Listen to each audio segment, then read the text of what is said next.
Hello, everybody. Welcome to Cyberkriya, home of cybersecurity wisdom, one podcast at a time. Today, I'm honored to have a special guest whom I see as not just for me as a mentor, I see him as a mentor of more than 2,000 people all around the world. He leads the number one chapter of IC2 in North America, if I'm not wrong. Has received multiple awards, has been like a CISOs and CIOs top 200. And I maybe will go talk more about, maybe I will let him talk more about it if he is humble enough to talk about it or even accept it. Uh, I would say he's my mentor. He's an amazing leader. And I would say for me today, my effort would be to know how he does what he does. How does he lead such an amazing community and a tribe? I see two New Jersey chapter, for me, somebody like me who not in that location want to be part of that chapter, and he runs multiple workshops, and I think there are a lot of stories which I want to hear today if I can. Like somebody, we always get to ask, how do I get into cybersecurity? How do I move into my next kind of a level of my security career? And if I have to give one answer or one response, I would say, please join this amazing chapter, which my guest of today run. So without further ado, please join me to welcome Ken Fishkin. Ken, welcome to the show. Thank you very much, Gaurav, for having me. I'm really honored to be on your podcast today. Thank you. Thank you, Ken. This is all. I think honor is for me, not for you to say, but you're humble. And I know you're very humble, Ken. So I want to give you a brief, maybe a moment just to introduce yourself. I want to hear. I know you do. You have multiple roles. I think you wear multiple hats. So anything you want to share for our audience, Ken, who may not know you? Yeah, sure. I mean, I was a consultant for over 20 years, working for small, medium-sized companies, helping them do all their IT stuff, soup to nuts. And I even got my CISSP over 20 years ago, and I really didn't use it. It was kind of funny. It was more like a challenge to get it. Cybersecurity wasn't really what we were selling at the time. So I had it. I was barely keeping up with the CPEs and stuff like that. My boss didn't care about it. It didn't have any value at the time. And I was almost ready to let it go, to be honest, because I couldn't go to any conferences. I had to go to webinars and stuff like that to get the CPs. It was a pain in the neck. In 2014, we created a cybersecurity division, a practice at at the accounting firm that I was working at, and I got to be director of it there. And because I had the credentials and I had the experience working in the security field because I was doing networking, it was worked perfectly.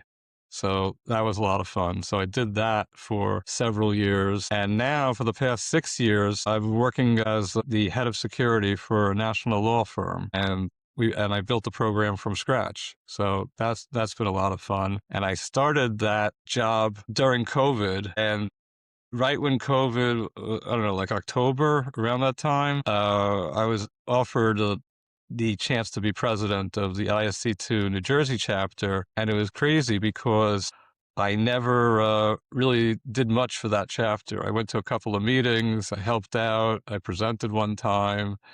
And the next thing I know, they're asking me if I wanted to be president of it. And so it was very funny. And so at the time, I was like, well, I'll either go for my master's or become president of the chapter. And I said, all right, screw it. I'll get the master's later. We'll see how this goes. So I decided to become president of the chapter. Little did I know that it would consume my entire life for the last 6 years. That's kind of a little bit of my background. And we went from 30 users to now we're over 800 users in that time period. So it's been a wild ride. I did not do this alone by any stretch of the imagination. We had a lot of volunteers, a lot of board members who have been absolutely wonderful, who are friends of mine now, and it has been a wild ride. So you picked between masters and being a president of the New Jersey chapter. That's what I heard, Ken. Yeah, yeah. Did you ever do So your masters, or this is no, your I did masters not. now? I'm too busy. It shows how passionate about you are. I think how passionate you are about running this chapter. And it shows because I speak because I'm also insider. I joined this chapter because just by seeing the community and the things you are doing it. So I just want to hear more about it because as you rightly say, this is not just you, but I feel like there is a big role coming from you because I just heard you picked your not your master's, but you picked this one and you're doing that for 6 years. So I want to hear more about it, different programs you do or anything you want to. Yeah, I mean, we started off small and we just started adding more and more things, fun things, educational events, scholarships, and internships now. And it's spiraled into this huge community now. And we have people internationally joining now. We have people from India, Australia, South Africa. I mean, it's been a wild ride. And I'm doing things that I never thought in a million years I'd be doing. And it's been so much fun. It really has been. And it's helped me professionally also. So not only has it been something that I could, that I'm giving back to the community, but it really is helping myself as well. Like I was not a great speaker when I started doing this. I was okay. But because I've been doing so much talking, and we even have a public speaking workshop that I started. I've been doing that for 4 or 5 years now. And all those things have gotten me to become a decent speaker now. I'm not afraid to go in front of people. I mean, I was terrified when Zoom came out and giving talks. For me, Zoom was scarier than talking in front of an audience because you're talking to nobody with Zoom, and especially when nobody has their camera on. It's like, what are you doing? And so that to me is more uncomfortable than talking to people. But it really gave me an opportunity to improve myself professionally and in turn, worked with everybody and created this whole nonprofit business. I mean, so some of the things we have now, like I said, the public speaking workshop, we have this wonderful mentoring program that is just, it has at least 60 mentors in it. It is insane how big it's gotten. We have several people running it. We have a conference every year that this year we're going to try to get 500 people to attend. Last year we had 300. We're going to go for 500 this year. ASC2 headquarters, they're going to even have a booth at our conference now in support of what we're doing. Uh, it's um, it's really what else do we have? We have a lot of social events. Like last year, we did go-karting and Top Golf, and we went to the Patriots minor league baseball game, and we have picnics twice a year, and we had a lot of educational events. Like we had an AI day, and we had tabletop exercises run by lawyers one time. That was very fun, and we just experiment. And that's what's wonderful about it. I mean, how many times can you do things and if it fails, it's not the end of the world? But we haven't really failed at anything, but we're just improving and making things better. But people really can take chances on things. This is like kind of like a breeding ground to try new things. We have starting an AI security working group starting this month also. That's the first time we're doing that. Never did that before. But the volunteers are wonderful and they're coming out from everywhere and everybody is just stepping up and volunteering. I mean, we really you can get CPEs if you join our things, but I don't even talk about it. Like I never bring it up that come to get CPEs because it's really about the community and the education and all that comes with it. And people have really made great friends. I myself have made great friends with people, and it's really nice to see. I mean, I love it when people say, somebody just hired me. I went to one of your happy hours and I got a job because I was talking to this guy. It's just, I got an internship. It's just really amazing what we started an internship program last year and we had 2 people get jobs already because of it. That's been very cool to see. We're going to try to get grants now. We're going to try to make it national. It's just, it's really like running a business, but money is not the main object. So it's a very, very different kind of model. I had like a goosebumps just listening to it, and I would be honest. One of the reason because the tribe, the community, right? The things you just mentioned, right? Is just not one thing, and then you're saying you are not afraid of trying new things and failing. And the public speaking workshop you talk about it, I have joined it, and I'm like, I would be honest, as you said, right? This is not like English is not my first language, and I come from India too. I was a shy kid, but this is something you have to just start doing that. Like you cannot And the reason I'm doing this podcast also to maybe improve on that skill. And then the workshops I join and it's been amazing too, Ken. And I know I should be more regular and it's on more on me than anybody else. Like I'm not been active and there's a distance to it, but I don't want to give some excuse here. But I just love that you say there was an internship program who got a full time job because I think I know you would be getting a lot of these requests. I get it like the kids who just doing the college, they're struggling to find the jobs. We always say there's not many jobs now. And then we have something like a IC2 New Jersey chapter, which you're running, and this is giving you different kind of avenues, which you can let you learn, find mentors, and also find internship, and maybe also find your job. Yeah, I mean, we have become really a repository. People come to me and tell me about jobs now. So the second I find out about them, I post them, and it's it's really been wonderful to see people getting jobs through this. And I got tired of people asking me about, do you know of any internships? That's how I started this whole thing. I said, oh wait, we're our own company. We can make our own internships, and that's kind of how it started. I just, it's really made me get entrepreneurial when I really didn't want to sacrifice my job and do my own thing.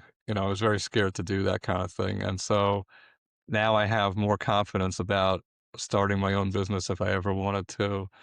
I understand a lot more about running a business and what it entails, and seeing how many, finding people to complement your skills is one of the key things that I found really has made us successful. It's just, the synergies that I've made with the board members and the volunteers is just immeasurable. So, if anybody in the audience, if they're listening in, can maybe this is a college student who just maybe graduating undergrad. So, can anybody join the chapter? Is it Anybody open to can join the everybody? chapter. Yeah, Okay. yeah. So there's no So it's not just restrictions. cybersecurity, right? Or they have to have like a They don't have to uh, have anything. So the only requirement is we charge $75 annually, and for professionals and $10 for students. That's really our that's it. And we have vendors joining. We have all different types of people joining. People who transitioners, they're just starting their cybersecurity career. They've done, like nursing for 30 years, and now they want to get into cyber, so they join our chapter. We've had some crazy stories. We had kindergarten teachers and musicians and all very eclectic. We have a DJ we have somebody who's a big DJ, and she DJs our picnics, and she's in cybersecurity. So everybody brings their talents and donates their time, and it's been really a labor of love, and it's been wonderful. I'm missing those DJ nights, and I think you're giving me another reason to maybe think about moving close to New Jersey, right? So I heard like you're saying anybody like anywhere in the world can join, Anywhere in and the if they're world. Correct. a student, it's just a $10 for them. So Yes, correct. and we're not like limiting like if you get like a No, no, no. They get the same thing that everybody else. Undergrad, not graduate. undergrad, okay, undergrad student, anywhere in the world, and if you wanna be into cybersecurity or just trying to learn, just be maybe best version of yourself. This is the chapter for you. We even had high school students join from Ohio. I mean, it was really, it's been, it's very wild to see what happens when you build something, what it becomes. And I never expected to get so many people to join this thing. I was thinking maybe 100 at the most when we started. So it's So that really high been school fun. kid joining, I think, because one thing for my own daughter, I try to teach whatever I can teach on the cyber, and always feel like kind of that's like my wish list. And I feel like even the new generation, cyber is more critical than it was before, right? This everything, all the bad thing, whatever is happening. Like I always see like if like learn more about cybersecurity. So even the like kid can join as well, or is it like if they want to learn, is it program for kids too? Are we doing it something around kids, like more around security awareness, something like that? We Ken? we're working with the colleges now, so that's something that we're starting to do. We started to do last year. We went around to go to. We're attending a lot of their events, and for the high schools and under, It's been hard. I'll say that much. It's been challenging because getting into the school systems is just you really need to know people. That we have really tried, and we've known people who they're head of the computer, they're head of the computers for a whole district, and we still can't get in. So it's just there's a lot of politics. Yeah. So that's been our big challenge. Yeah, well, always wish at least on my side, maybe doing like a summer camp, like cybersecurity for girls, something like that. So maybe I should Hmm. connect with you, and I feel like if we can empower these kids, the next generation, whatever Gen Alpha, and then I think Gen Zs are smarter. I had a honor of having a say 18-year girl, like Bandna. I don't know if you have seen her. She's just amazing. So I learned a lot from her, and she's always inspiring. But I feel like we just have to keep that momentum going. Like we pass the torch to the next generation and the next generation. The whole mentor-mentee relationship should go on, right? And we all learn from each other. Kids sometimes have better ideas than people will ever have. So it's all community coming together. So probably I will reach out to you, Ken, about that whole cybersecurity for girls. Just if you can do something about it. Yeah, sounds wonderful. Okay, so I want to touch some part of your personal accomplishment as well. I know if you're open, like the best, I believe the legacy chapter won the best chapter award in North America. Yeah, Talk twice. talk to me twice. Talk to me about it, like why and why we, and maybe it's. I think it shows why, but I want to hear from you, Ken, if you can. I think that I mean, most chapters I've seen are, they have, regular events, they have some social events, they have some educational events, and that's it, and that's really where it stops. And when we list all the different things that we're doing, from having a conference to the internships to uh, having this community with I mean, we have more than one event a month in person practically. It makes us unique. It really does. And we have also no problem getting sponsors because we have this tight community. So as a result, we get to do better events. So it's really been wild. So we sponsors are coming to us now out of the woodwork. I don't have to go looking for sponsors for things. So like, I'll give you an example. Like we want to have an AI security day at a, Italian restaurant for the whole day. And so I was like, okay, so this is the cost. So we need 3 vendors. I reached out to 3 vendors, got and we took care of it. I mean, it took really like 3 days for me to to raise the money to have that. Um, you know, and I had like a few weeks to do it. That's really a unique position to be in. And it really shows that people are paying attention to our growth and the uniqueness of this community. And also, I think one thing you mentioned before, right? When you do such things, it comes back to you. I always feel like for the hours you give, this is not easy, right? I know you work on a 7 p.m. call, doing a public speaking workshops on Thursday. You're doing some other thing, and I will be honest, I missed it because there's something going on. But it's taken a lot of time, like your personal time, and it shows you are committed to it, right? Like I don't know how much It's, time is it a full yeah, time? Like I know you have a full time job, but this is more like more than full time job for you, right? this is more right. This is definitely nights and weekends. And my volunteers that I work with are very similar though. So I don't think I would be putting as much effort in if they weren't pushing me as well. So they are working very hard on various things, whether it's the newsletter that we have to put out every month or preparing for the next event. It makes me, stop what I'm doing and be like, okay, I got to focus on this. Like maybe I, won't watch TV tonight. I'll make sure that this is done, but it is almost every night that I am doing some kind of work for the chapter, pretty much. I took a little bit of a break in the beginning of the year during Christmas time, but now it's like between the conference prep, with the internships that we're doing, the public speaking workshop, the what else do we have? I mean, I'm looking at my email right now. We have a Capture the Flag event for students that's happening on March. We just decided to do that, so we only have 6 weeks to pull that off. So that's going to take a huge chunk of my time.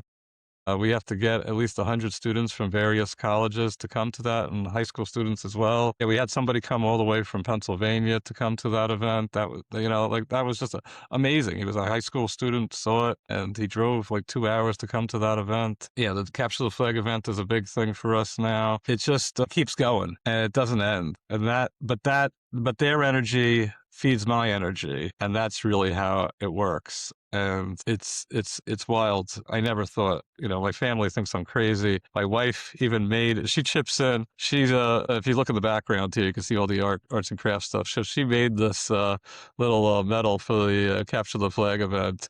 And she made several things for the chapter also. So she's been helpful. My daughter takes pictures at some of the events now. So she's a budding photographer. So I got the family involved. So that makes it nice as well. It's wild. It's really wild how it's all coming out.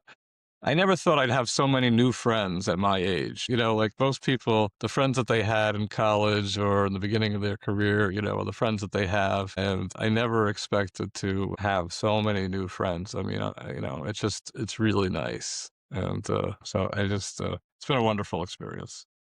Like you and me, I would have not known you, I think, if not for that whole IC to New Jersey chapter, right, Ken? Yeah, But I see you absolutely. Of more as, I would say, mentor and maybe friend too. I don't know if you will count me as a friend. And I course, I was would going to call you a ask, friend. I think I heard my answer before. I think you just mentioned it, but I was going to ask, like, what keeps you going, your why? But I think I heard it was the energy of other volunteers. Like if I have to again ask that, like, why? Like, because people get busy. Even I struggle with my full time job. I'm writing books. What is that why? Or what is your It's the accountability. So if you're committed to do something, you don't want to let anybody down. Whether it's, like you write books and you tell your publisher, I'll get it done in 6 months. You don't want to go back to the publisher and say, I need another 6 months, right? You want to be like, here it is, and you don't want to let people down. And so that's how I feel about all the things that we're doing. And so when people come up with me with new ideas and they want to run with it, I'm not going to say no to that. And I'll support them any way possible. So if they need a sponsor or they need people to help them build what they're doing, I'm going to bend over backwards to make sure that they have the resources to accomplish whatever it is. That even expands though, because other organizations want to partner with us. So we do a lot of partnering with like InfraGard. We partnered last year with IIA. We just are constantly finding other organizations that have similar types of passion, and we want to work with them. So I meet even more people, and I keep building my network, and it leads to more things. Yeah. So I have no idea. Listen, I got to go to Egypt last year for a conference. I never thought I'd be doing that. That was a wild experience. So it's really been beneficial in so many ways that it's been a wild ride again. and I would say, fortunate enough or honored to be one of the speakers on your CCon virtual conference. And I did love that whole kind of virtual rooms. And I was like, I'll be honest, I haven't seen that before anywhere else. So I don't know how you get such ideas and how you even like get and that whole thing like such, I don't know.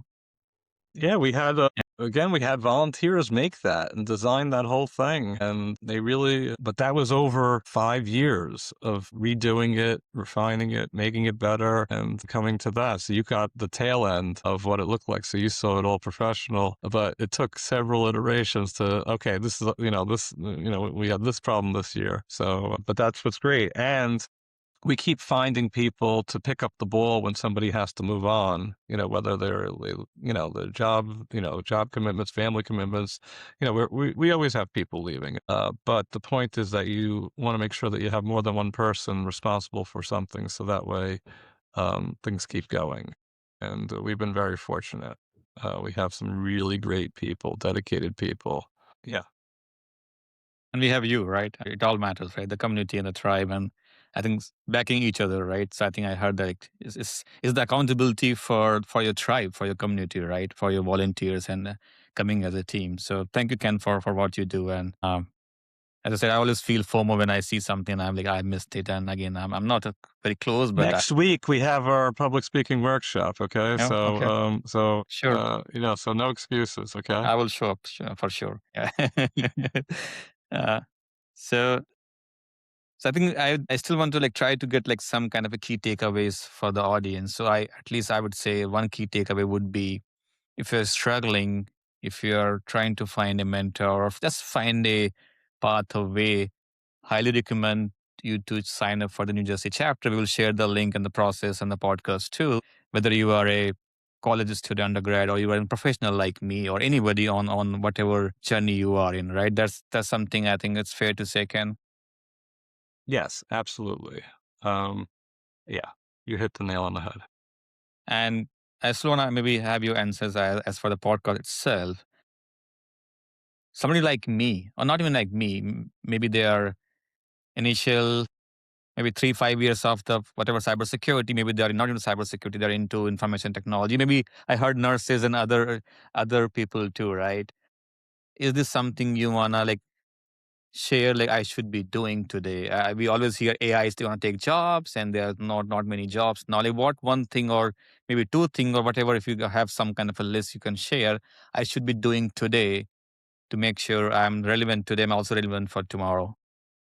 Listen, I mean, the best thing that, and it's not just an AI thing, it's just life in general. You really have to pay attention to the market. And if what you're doing can be replaced by automation, then you need to find a new job. I mean, that's really the bottom line. But it's not an AI thing. I mean, it's just computers and technology in general. That's the way things are going. And you have to figure out how to work with AI. You know, what is kind of career can you have where you're staying up with, you're making sure that you're on top of it, because you don't want to be one of those people who is ignorant about what's going on with it, because they'll come up with something new that'll catch you off guard. But the more that you go to educational sessions about AI, whether it's the business aspects, the whatever profession you're in, or whatever industry you're in, you got to make sure that you're staying on top of it so you can find out where you're going to fit into that new world that's always being created. So So don't just limit to that's just your life. day-to-day job, be open-minded.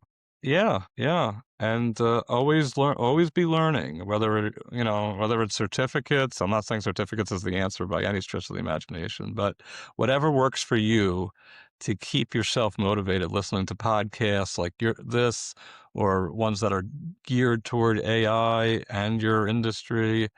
Those are the kind of things you got to keep up with, because you're going to be left behind.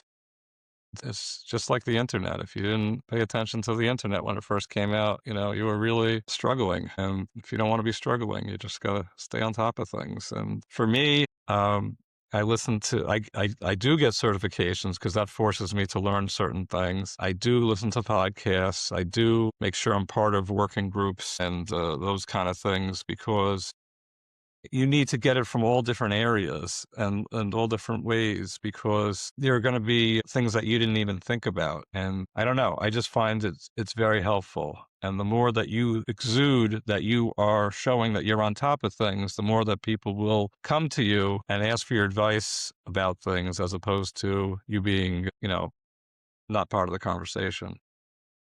So it all depends on, you know, how you want to deal with your career. Thank you. And I think I heard certifications, and I know you talk about CSSP and you said again 20 years back. But yeah, even for me, I would say CSSP was the beginning for me for sure, because as I said, it forces you to like you have to read those books. It forces you to go deep dive into it. It's not just superficial kind of a thing, right?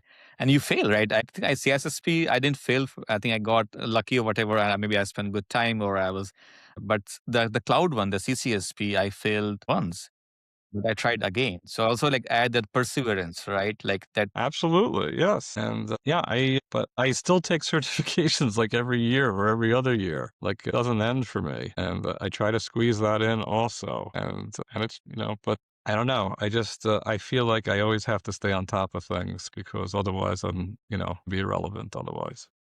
Big shout out to I think IC2 and also all the CSSP and all this is not easy, and it shows like it's not just a kind of a trophy, right? It shows you have done kind of a like Exactly. That's why I push people to get it, even if they don't have the experience. If they're coming out of college or if they're in college, I tell people to get the CISSP, because it shows that you are going above and beyond just getting a degree. and it works. It really So will you works. recommend CISSP for a fresh undergrad too, or you would say maybe go Yeah, for the CC? absolutely. Oh, okay, No, no, okay, no. I'm a believer of just going for the CISSP. okay. Maybe Okay, the associate, and then you can get the experience, and then you will get you the get the experience later. later, You right? can put on Okay. your resume that you passed the test, and that looks better than because the other ones are good to see if you're even interested in cybersecurity. But if you know you're interested in cybersecurity, you might as well go for the big one and just get it done. And it's I've seen plenty of students get the CISSP, so it's not a matter of having 10 years. I've seen people with 20 years experience fail the CISSP. So it's just it's really how well you can study, how well can you read these tests so you don't get tricked? And some of it is memorization because they talk about technologies that people don't even use anymore. So if you didn't grow up, 20, 30 years ago, you're not going to know this technology. And it's not easy, that's for sure. But again, if you're willing to put the time into it, you can pass it regardless. I think there was a 13-year-old from India who passed the Ah, CISSP. I think they changed the rules as far as like how old you could be after that happened. I didn't. I think I may have seen that news. Okay, okay, but I don't know what I was doing when I was 13. But okay, that would I be was not amazing. thinking about certification. Yeah. So that's something I would say. I'm glad I asked the question because when people reach out to me, I always say start with the certified cybersecurity, which is like the entry level.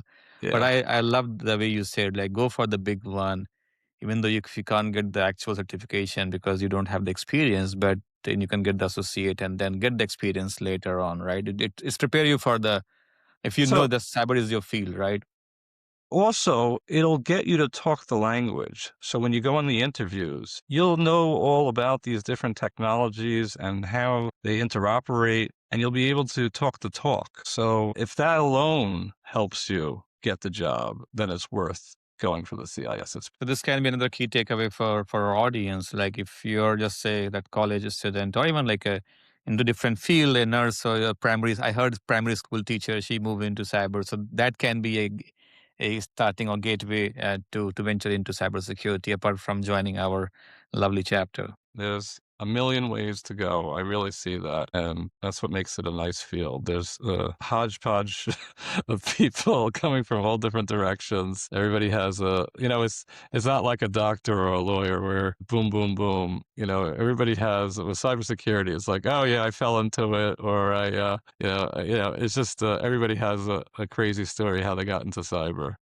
Yeah, Not a it lot of happens to you colleges have sometime, right? it. You don't pick it, but Yeah. sometime it happens to you, right? Exactly, right. So, I mean, there was no such thing when we were, growing up. So, Okay. So I think we got the entry level, anybody, our listener or anybody like the kids and students. How about somebody like me, Ken? Like what I should be doing today? Again, same thing, like anything you want to, like if I have to make sure I'm up to date, I'm like, how do I reach to my next level? Like what I should be so it all doing? depends on where you want to go. I mean, so that's the question. If you want to stay on top of AI, then you really have to, make sure that you're like if you're super technical and you want to make sure that you start building, models and start learning how it works, the underpinnings of it, playing.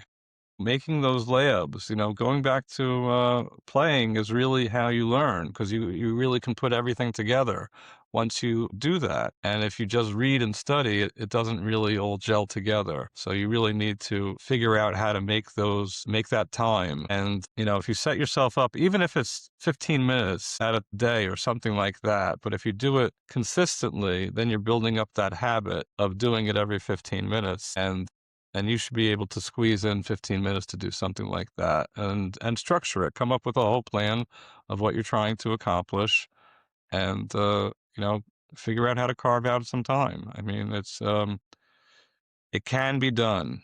When you got a kid, when you're sitting in the car waiting to pick them up from whatever event, bring a book with you and, read a book instead of just going on your phone and doom scrolling. So those are the times where you could really take advantage of, and you don't even realize it. These pockets of time that we all have where we're waiting for our car to get fixed or uh, running errands and waiting, if you have what you have with you, then you can just spend a few minutes to continue learning and stuff like that. That's my advice. So it all depends on what your goals are. No, thank you, thank you. I think I do that reading, trying to read book whenever I'm waiting in the car. But thank you, Ken. Anything else you wanna share? I don't want to take more time from you, or you have to go and make sure your next event is successful. Ken, anything? It's just for me. Anybody listening in? Any Yeah, kids? the only thing I could say is that if you're looking for a community to share ideas with and get involved in with like-minded people in cybersecurity, our chapter has really provided a way to do it. And even if you don't live in New Jersey, and we have several ways where people can keep in touch. I mean, it's harder, but anything you want to do in life, that, is going to be hard. And but I mean, like our board members are not even in Jersey, some of them. We have one board member that's on Long Island. I only see him twice a year physically. I have another board member that's in Pennsylvania. I see her a couple of times a year. But we've all figured out how to make sure that we keep in touch and make it happen. I mean, we have a lot of active volunteers that do not live in New Jersey, and that's really what is interesting about it. It's really wonderful. Don't be you can't do all the obviously you can't do the in-person events, but some of the people do. I mean, we have people flying in from wherever to come to the conference, so it's pretty wild to see. So I feel I'm very for sure special coming in. and very fortunate that this is happening, and I don't take any of it for granted. That's for sure. And I can vouch for it. I kind of didn't renew my other chapter, which is kind of local to me, and I signed up for the New Jersey chapter. And even though I'm not able to join everything I can, but just being part of the tribe and just be able to see what's going on and be connected and maybe able to join even the public speaking workshop which I was joining, and I just loved it. So I would totally vouch for it, Ken. Again, Ken, thank you for what you do. You are an amazing human being, amazing leader. I just heard like your family is into the whole program, which shows because you need that support as well. And that will be my wish list, maybe getting my family, somehow my daughter as well, because that's how it make our life easier and maybe keep us going. So thank you, Ken. This was amazing, and I hope to have you again. Maybe we'll maybe go deep dive into some of the more things you do, and maybe do some in person event, maybe in person podcast. I know we also Well, do some podcasts within IC2 chapter too. So we'll try to put those things on our that'd be podcast as well. wonderful. Yeah, awesome. Well, thank you so much for having me. You've been a wonderful host, and I really wish you great success with this podcast and all the publishing that you do. Thank you, Ken.